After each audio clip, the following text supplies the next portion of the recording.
Dear church, let's talk about spreading the gospel. Hello and welcome to the Dear Church podcast. I'm your host, Chris McCurley. We've got a first-time guest on today that I'm excited about. Chris Emerson is with us. Chris and I got to know each other, I guess it's been about a year ago, just through different connections. We have some former members from Oldham Lane that are now attending where you're at in Lindale, Texas.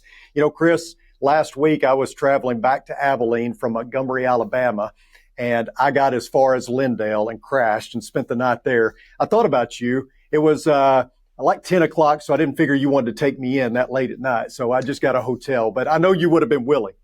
Oh, yeah, definitely, Chris. Yeah, tell us a little bit about what's going on in your world, Chris. And, you know, I'm over here in Texas and been here in Lindale for about 9 years. And just excited about the area and the work and the growth and personal growth. And I think that's a lot of what we'll talk about today is my personal growth towards evangelism, and just really love the opportunity to share a few thoughts and ideas. Yeah, and we're so glad that you took the time to do so. We like to highlight the good on this podcast. And, you know, we've talked about evangelism on this show a few times, but when I hear about things that are going well at a congregation, I always want to try to bring that person on to kind of tell us a little bit more, because I think all of us as Christians, as churches, are trying to kind of figure this thing out. How can we be better at it? How can we get our people motivated? How can we build a culture of evangelism at our church? Because, I think we all know this, but we are to be the story or the agency by which the story of salvation is to be told. And so often the Great Commission becomes the Great Omission. And we all know the problem. It's just trying to come up with solutions or how to fix it. So talk a little bit about what has happened there in Lindale, and then we'll kind of get into the particulars of how it's happened. Yeah, that's a great way to start. I love that you use the term culture. I think that's a great term for any kind of a society you're in, any kind of a family with which you're working. There is a culture to that group. There is a recognizable energy, a direction, intentionality. And I think on a basic level, it's good for churches, whether it's preachers or elders or members, to just ask the question, what is the culture of our church? Where are we heading? I understand the idea of defending what is true and standing on the promises of God, but I think sometimes we get into this place where we go, our culture is just don't assimilate with the world and don't fall backwards. Like, that's not a New Testament stopping point. You know, I think about the Ephesians church in Revelation 2, they were standing against false things. That's great. But he said, what about that love, that passion in heart? So we've been working on that 8.5 years I've been here. We've just tried to work towards this idea that what if evangelism was not the preacher's job? What if the preacher isn't the quarterback and the play caller, and he's like Bugs Bunny cartoons where he passes the ball to himself and makes all the touchdowns?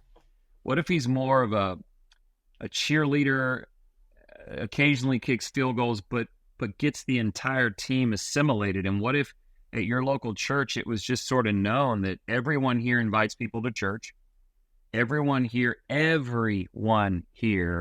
is expected to be equipped to teach, like actually equipped in some specific way to teach? And what if baptisms were mostly conducted by members and shepherds and not preachers? I mean, what about that? You know, when I first came here, my first year, if we had 10 baptisms, I probably baptized 8 or 9 of them.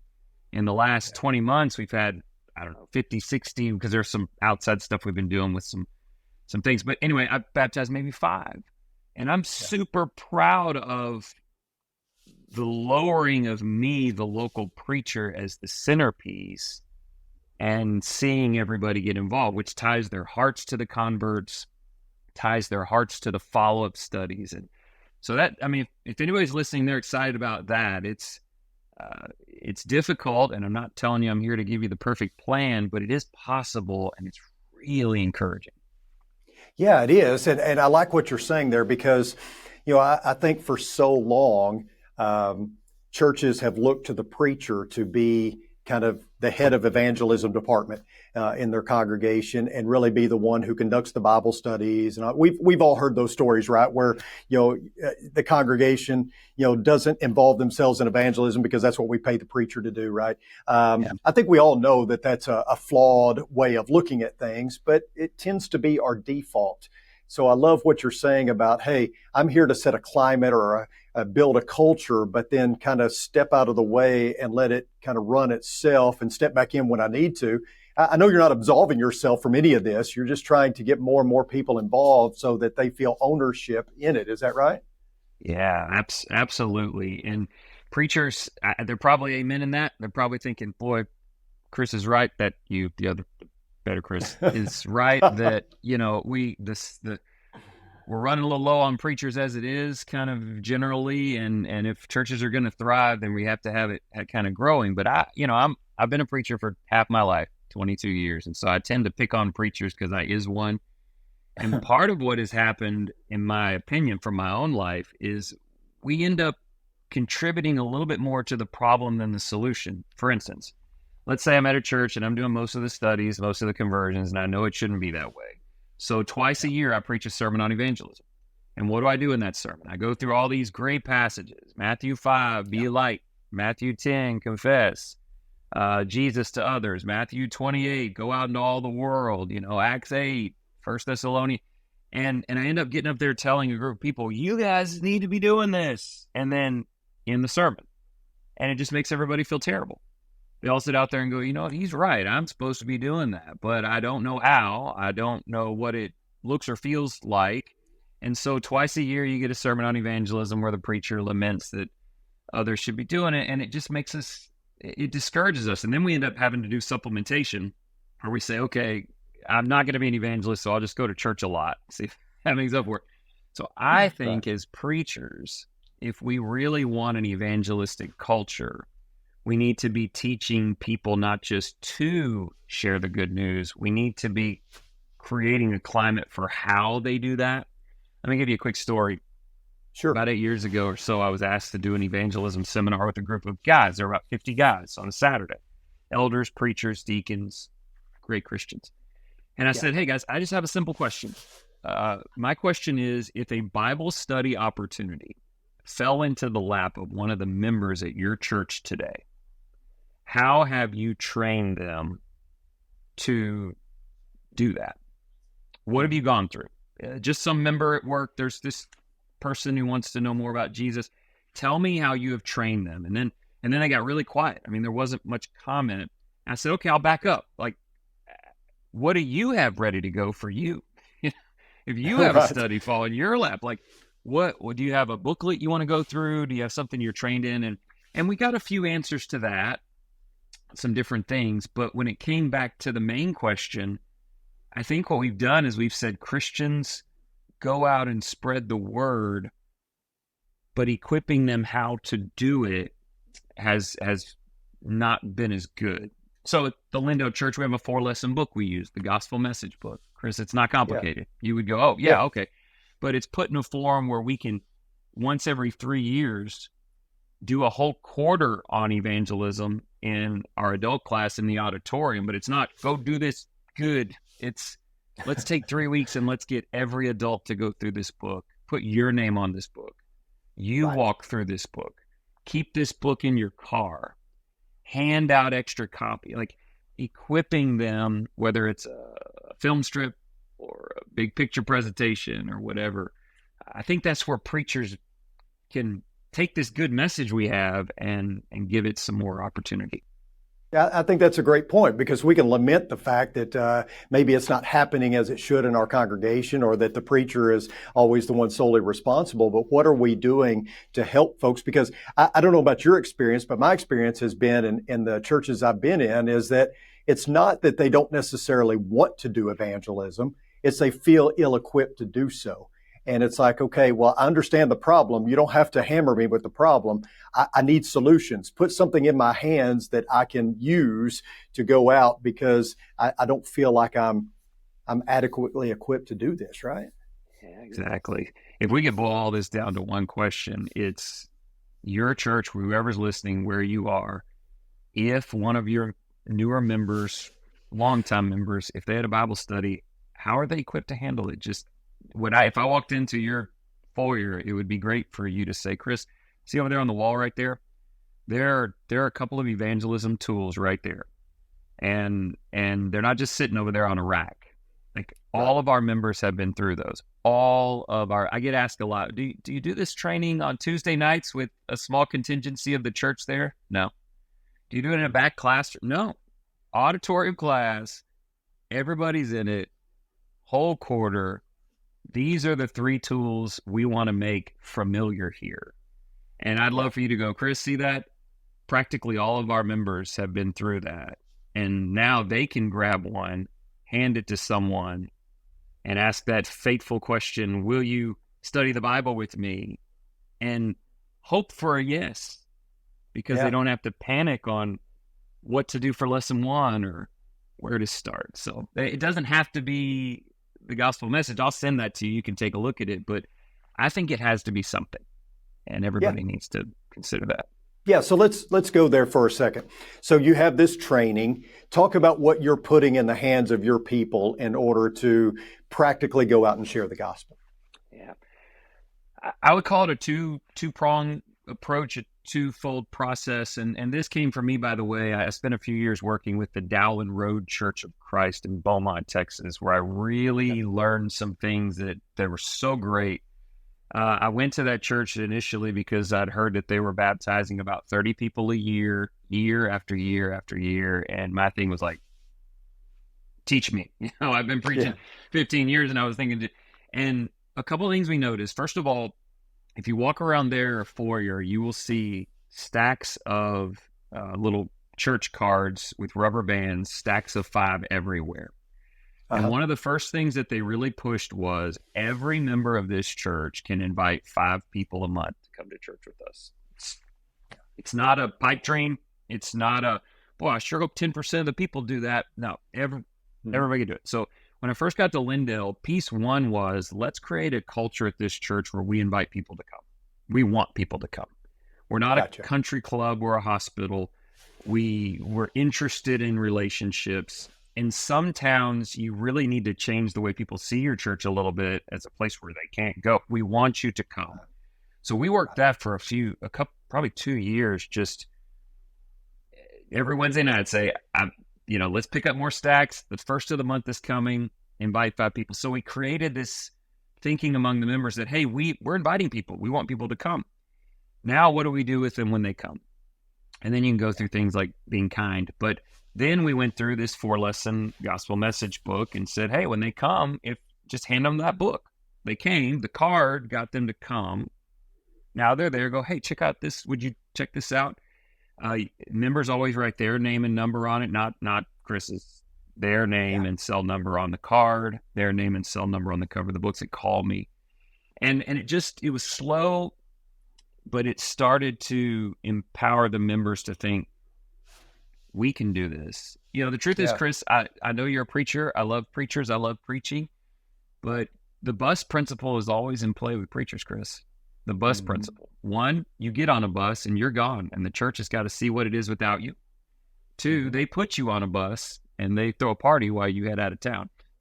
Or 3, you get hit by one and you're out. Your life is over. And the question preachers need to be asking is, if that happens to me tomorrow, do the seeds continue to get planted? Do they continue to grow?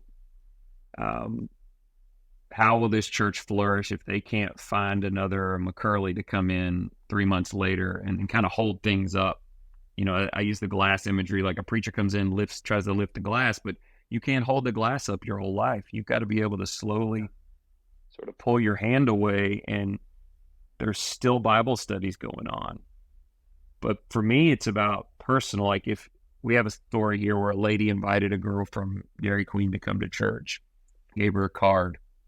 The girl comes to church. That same woman goes and grabs the book, hands it to her, starts studying with her. Then that girl's converted. Then she hands her off to an elder who starts developing that. There have been 8 baptisms out of 1 invite at a Dairy Queen and one woman who took 2 steps: invite, start the study. Yeah. Then from there, it's just turned into thing after thing after thing. And I was a cheerleader on the sidelines of that, not a center preacher piece.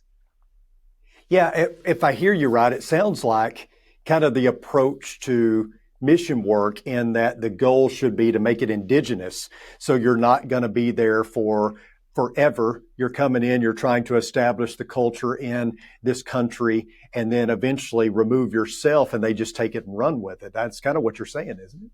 Yeah. And not to say you and I are going to move churches every 3 to 5 years, but I think you're exactly right. I've often said young preachers need to get 2 Timothy 2:2 tattooed on their forehead. I'm not a tattoo guy, but in reverse. So when you're brushing your teeth in the morning, you go, oh, okay.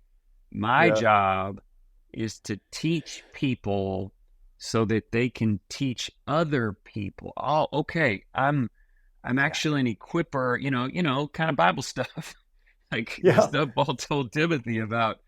I'm here to help and so some of that's changing our thinking. I remember a handful of years ago, I started working with this church. I was so excited to get there. And one of the lines I told the elders early on that I really liked was, hey guys, the visitors belong to me and the members belong to you. And over the years, I've thought about how kind of poor that statement is. I love the second half of it, that the members belong to the shepherds. But the first half said, hey, I'll convert them, you ground them. And that contributed to burnout. It contributed to carrying burdens that I was not equipped to carry. It contributed to an awkward handoff. Chris, that's an awkward handoff for you to find someone, study with someone, develop a relationship, and then just go, okay, you belong to the shepherds now. Yeah. One of our guys here, one of our shepherds, is 67 years old. Up until 2 years ago, he's a wonderful man, but he's not baptized anyone. Just a good man. Yeah. But now, in the last 18 months, he's baptized a half a dozen people, and you should see how knitted he is to those people. Like, he's doing the follow-up studies during the week. He loves them, but he was a part of the whole process, not just a piece of it. And that's what we want the members to be. We want you to be a part of the whole process, not just a piece of it. Yeah. Getting back to something you said earlier, as a former coach, I look at things from a sports perspective often, and there are so many similarities. But if a team is a collection of individuals united in a common bond, trying to reach a common goal, well, that's the church, right? And so we are a team, and every team that's successful has an identity. You think about the Steel Curtain or the Purple People Eaters, these football teams that, had great defenses or offenses.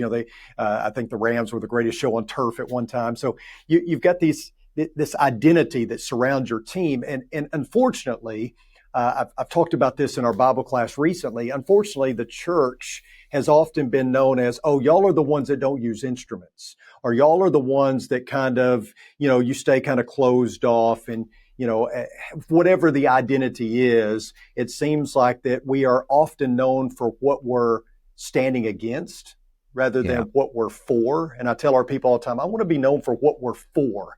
And ultimately, I want people to know that we are for God and we are for people, because, the 2 greatest commandments, love the Lord your God with all of your heart, soul, mind, and strength, love your neighbor as yourself. That is the essence of Christianity. And so that's what I want to be known for. And I think what you're saying is we want to be known for people. We want to be known for saving souls. And you know what? You are not a church of Christ if you are not known first and foremost for being about Jesus, the gospel, people. That should be your calling card, right? But somewhere along the way, we got off track, and it's kind of created a PR problem.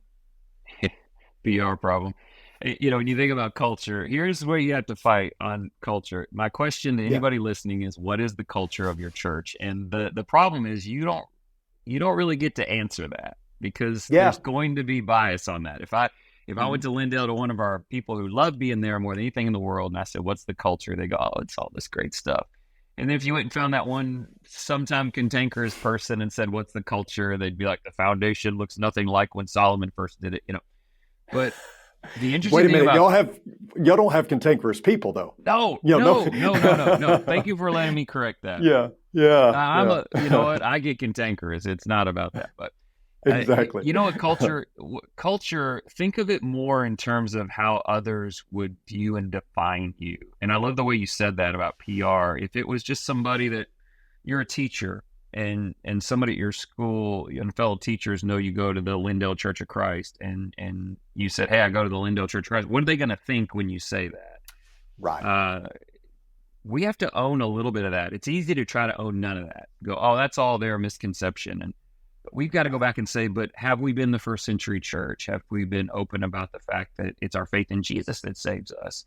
And we want everybody to know more about Jesus and the gospel and what we're for. Like you said, Chris, we're for following Christ.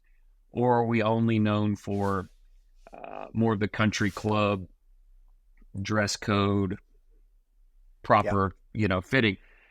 So your culture is, I've said this, I'll be quick, but I've said this, that your culture is defined by what outsiders think, and it's also defined by visitors. If somebody came to the church where you are for 1 month, Hmm. Christian, they're already a Christian. So we're talking about a Christian. They come visit you for 1 month. They come to every service. They stick around after church. They go anywhere they are invited. Of course, they don't go if they're not invited, but if they are. And a month later, their mama calls them from Oregon and says, tell me about the church you've been visiting. Whatever that person tells their mama on the phone, that's your church culture. It's Yeah. the impression they get from being amongst this group, what they're about, what their tone is. Are they optimistic? Do they really want to reach the world, or do they just preach on it twice a year? And you might be sitting there going, well, how do you figure that out? Because if you ask them what it is, they probably won't give you the exact straight answer. I just think we need to pray about it, think about it, and do our part to spread that good news in a way that draws people to Christ. No doubt. I was talking with a person in the community that, as far as I know, is unchurched, and I was talking to them, and they said, Walnut Street, huh? And I said, yes. And they said, aren't y'all that church that? And then you just kind of cringe because you wonder, what's going to come next. And and thankfully she said, aren't y'all that church that helps people, which is a wonderful moniker to have. But I talked to our people about that too and said, hey, we want that blank to be filled in with really good things. And so that all depends on how we're presenting ourselves and really what our focus is, and are we being true to our identity. So let me close with this question, Chris. So how is it that you get total buy-in when it comes to something like this? Because anytime that you're trying to quote unquote start a revolution, and you're changing culture perhaps, or trying to establish a foundation that is based in presenting the gospel, spreading the gospel, being an evangelistic church. How do you get that buy-in? Yeah. Great question. And the answer is you cannot get 100% buy-in. There's Christians that struggle, that are dealing with things that will be weak and need help. The idea that you're going to roll out a 5-card system or an evangelism system and you're going to have 100%. We've done this 3 times, in 2015 when I got here, and then a few years later, and then a few years later. And each time a few more people became more comfortable with, quite a few became more comfortable with the cards, but a few each time became more comfortable with the booklet, with conducting studies. But that's blossomed into a lot. A few turns into a lot, because once you have one new convert connected to one teacher, they generally can find more people in their lives. I've often said that when you've been a Christian this long, tiny finger separation, you talk about Jesus to this many people. And whenever you've been a Christian this long, sometimes you only talk to people about Jesus. But if you find a new convert, they'll keep bringing it in. And so, you're not going to get 100%, but I'll tell you, there's all these statistics about when you can get 5, 10, 15% of the people looking to spread the good news, you can really revolution, you said, the movement of the church, where at least if I'm a member of the Lindale Church, at least I know that there are common expectations of me, that I will invite people to church, I will meet visitors, I will be prepared to conduct studies if needed. that kind of thing. The second thing is leadership, Chris. Uh, Man, there's no substitute. There is no substitute for shepherds who shepherd, for shepherds who are willing to hand out those 5 cards. If the 5 shepherds can't invite 5, how many shepherds you have, if your eldership can't invite 5 people to church a month, then your church is doomed in terms of the preacher going, oh, follow me and invite people to church. I remember at Dallin Road, I mentioned earlier, I went to one of their first elders meetings when I first started preaching there, and they pulled out these KPI sheets, which I was like, what's that? And it was Kingdom Performance Indicators, which scared me. And I watched this, Chris. I watched the elders around the room give an account, like an individual account of, did I do my Bible reading this month? Did I invite 5 people to church? Did I have 3 personal interactions with weaker sheep? I watched month after month when an elder would not fulfill those and the other elders would like have an intervention. What do we need to do to get your Bible read where it needs to be? Why couldn't you find 5 people to just say, hey, we'd love for you to come and worship with us? You get a leadership that leads in that way, and then a preacher who is just taking that message and magnifying it, and you have a very healthy situation. But if you have a preacher who's pushing the evangelism and the people he's having the hardest time pushing are his elders. Yeah. It's not going to work. Not going to work. I can remember my first preaching job in Missouri. We used to do the 2 gospel meetings a year. I know some churches still do that, but it's kind of becoming a thing of the past. But you have one in the spring, one in the fall, right? And before I got there, they were planned out for the next, 5 years or so. And so we were coming up on the kind of the last year of the planning of it all. And I noticed a trend with these gospel meetings. And the trend was they were terrible. Nobody came. Like the attendance was horrible. And it's like, do we continue to do this, or do we dismount a dead horse? At some point you've got to, right? And so I brought it up in the elders meeting, and one of them responded, if we would go to the other area churches' gospel meetings, then people would probably come to ours. And of course, my response was, well, is that really what this is for? Correct me if I'm wrong. It's called a gospel meeting because you're trying to spread the gospel and invite the community.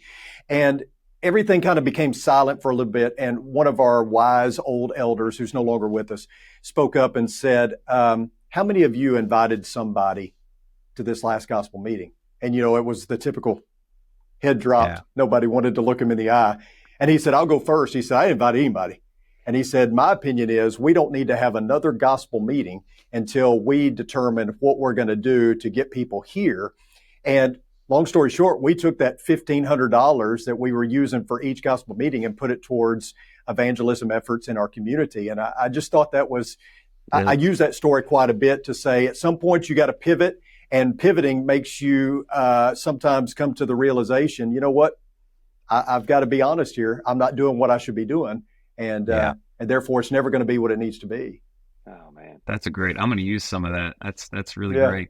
I think change makes people very nervous. The idea of, does this mean change, and what will change look like? But I love the way you phrased how that was set up with just asking a question. I'm not saying you have to change things. I'm saying, are you willing to start asking better questions? Right. What is the purpose of our gospel meeting? If a study fell into the lap of a member today, how have we equip them to just these kind of questions reveal, they don't say the church is bad or we're broken, or they don't say that. They just say that sometimes we can settle in a little bit and forget that growth and change and cultivation of the first century spirit is something that demands ongoing attention. I mentioned the Ephesians church to you earlier. We know more about them practically in the New Testament than any other, and most of it's good. Yeah. But something started to get lost. And I think, Revelation 2, I think that they stood for what was right against, Gnostics and Judaizing teachers and immoral parties so well and so long that maybe their heart just started to harden towards what the gospel could do in a world like that. And so then it became hunker down. Then it became just build walls. And he said, he didn't say, well, you've got the truth, so don't worry about this love thing. He said, you Yeah. better find that, because that's the heart of this, and it's going to be crucial. Yeah, good stuff. Hey, Chris, thank you so much for your debut on the Dear Church podcast. I can't promise you that this is going to catapult you into major stardom, but I do appreciate you being on here, and I appreciate our friendship. Thank you so much. Yeah, enjoyed it, Chris. Appreciate you having me. Yeah.